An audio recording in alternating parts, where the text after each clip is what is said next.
Hello and welcome. My name is Emma Jones and I will be presenting to you today my PetchaKutcha Dare that I created during my final year of television studies. This is my journey throughout my first term of third year. This PetchaKutcha will be shown in chronological order. It will consist of my dares and challenges, as well as my showcase preparation for my third year projects. It will also include negative and positive moments, my research and what I have learnt during this first term, and finalising with what my future plans are.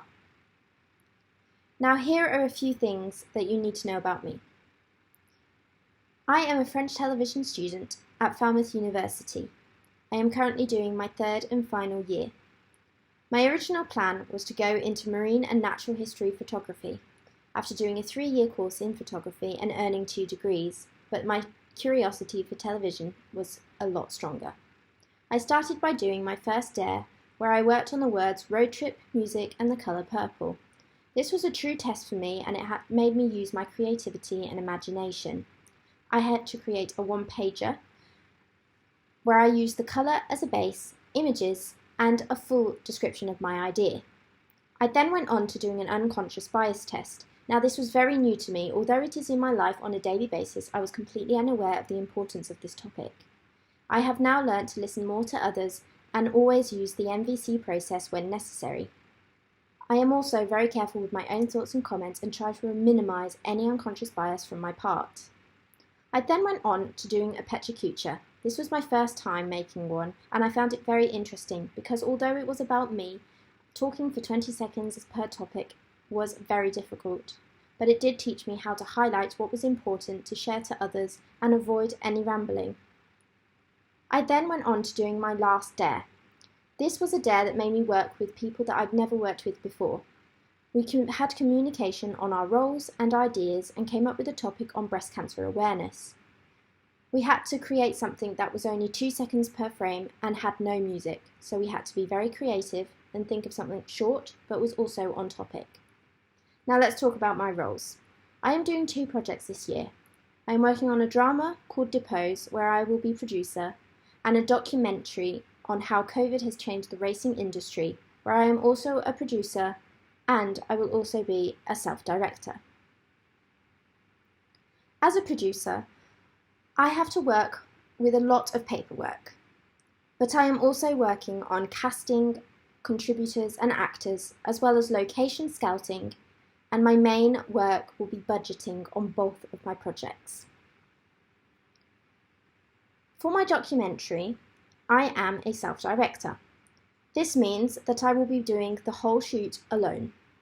The only directing I will be doing with another person is with my editor, where we will be in constant communication with critiques, notes, and solving any problems that may occur, but we will mostly be creating something that is good and happy to share. For my documentary idea, I had loads of ideas and wanted to work on something that I was passionate about, which was mainly army and war, but I got many negative responses, and then I saw something on the news about a current event, and this is where my idea came alive. It also meant that I could work with something that I was passionate about. I contacted 10 different people and they were always negative, and on my 11th contact I finally got a positive response. For everyone, I contacted them either by calls or emails multiple times until I got a response or it got to a point where I knew I just never would. I did a lot of preparation on risk assessments, consent forms and location forms once everything was confirmed, and a lot of preparation for my budgeting forms. I did risk assessments which were very high risk but also low risks for auditions. For my drama, I was in constant communication with my director and writer, but also with my set decorator for budgeting reasons. I was also in communication with location owners and actors, and with my contributors in case of any changes that may occur. During this term, I had a few negative moments where COVID made me have a lot of rejections when it came to my documentary ideas, and this put on a lot of stress on me as a producer, It meant that I had to work with risks that never existed before, but also be prepared for anything that may happen and always have a backup plan. But although I did have a lot of positive moments, I learnt to work in a group and take criticism on without getting upset. I also was asked to be a producer on more than one project, and that was a great confident boost for me because it meant that I could choose them instead of me going to them. I did a lot of research this term on both of my roles as producer and self-director, but also watching a lot of different documentaries to get different ideas on how everything could work out. I also did a lot of research on budgeting.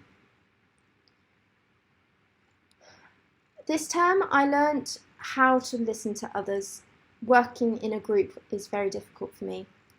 I also learnt to be open-minded on everything that was said to me. But also I did learn to work on a fully completed risk assessment for high risks and budgeting. As of yet, I have no current professional opportunities, but I would like to become a costume assistant, although I know this is completely different to what I've learnt at university. I do have in mind of apprenticeships in live television and marketing, maybe to do with sports. And that is the complete PetchaKutcha. Thank you very much for listening and watching. If you have any questions, I will be more than happy to reply. Thank you and goodbye.